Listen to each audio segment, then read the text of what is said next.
Hello and welcome to Bread of Life, a daily devotional program which each week features a different area pastor. Our speaker for this week is Pastor Tom Tinker of Meriden. Hello again, and thank you for joining us for this week's Bread of Life series, The Divine Imitation, Made in His Image, Living His Way.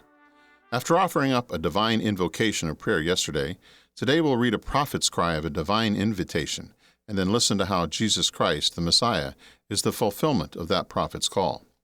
In Isaiah 55, the wilderness prophet righteously proclaims God's offering of salvation and an abundant life as he provides the first point of a divine invitation. Come to me. In his diligent search for the coming Messiah, Isaiah sheds God's marvelous light on those seeking the mercy and grace for which we all yearn. Ho, everyone who thirsts, the prophet cries. Come to the waters, and you who have no money, come, buy and eat. Come, buy wine and milk without money and without cost. Jesus, in his magnificent first major sermon, makes a similar offer. Blessed are the poor in spirit, for theirs is the kingdom of heaven. And blessed are those who hunger and thirst for righteousness, for they shall be satisfied.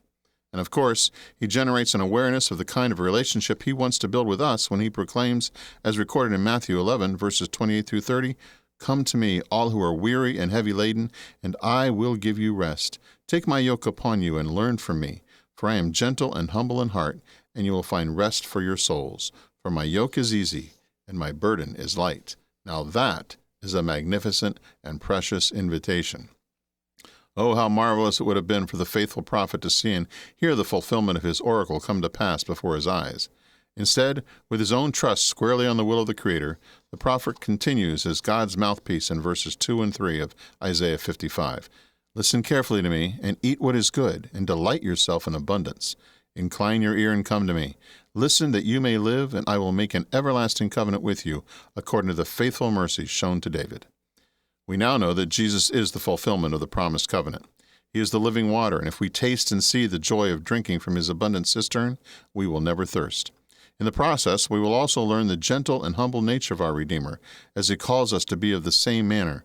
For just as God the Father created us in his image, he also sent his Son Jesus to show us the way to live, and he provides the blessed Holy Spirit to guide and direct not only our steps, but our speech and actions as well.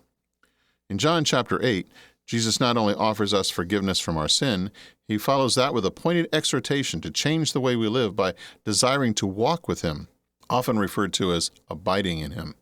When an adulterous woman is literally pushed to the ground at the Master's feet, the Pharisees question him about the law that requires her to be stoned to death. But after stooping to write on the ground for a moment, he rises with a challenge for those same Pharisees. He who is without sin among you, let him be the first to throw a stone at her. When no one can meet that challenge, they all walk away, dropping their stones and perhaps mumbling to themselves things like, he tricked us again, or more hopefully, we want to kill and destroy, but he wants to promote life. Whose side are we on anyway? To the woman, Jesus asks, is there no one to condemn you? She answers softly, no one, Lord. His response is one for all of us, neither do I condemn you. Go and sin no more. Yes, Christ forgives, but when he calls us to come to me, he also encourages us to live a godly life, sincere in our desires to serve him, and righteous in our lifestyle and thought life. Abide in me and I in you, Jesus says in John 15:4. To abide means to walk with, to remain with, and even to live like. As the branch cannot bear fruit of itself unless it abides in the vine, so neither can you unless you abide in me. I am the vine, you are the branches. He who abides in me and I in him, he bears much fruit. For apart from me, you can do nothing. Finally, the obedient prophet continues to proclaim the words of the Creator in Isaiah 55:12 and 13.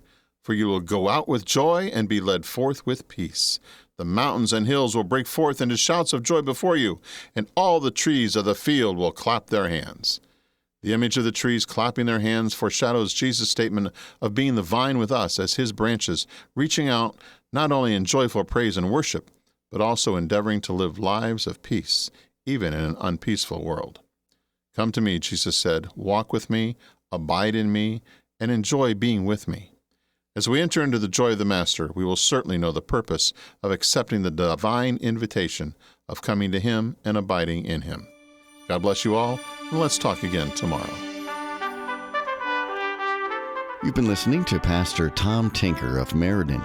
And this has been Bread of Life, a program to encourage you from God's Word.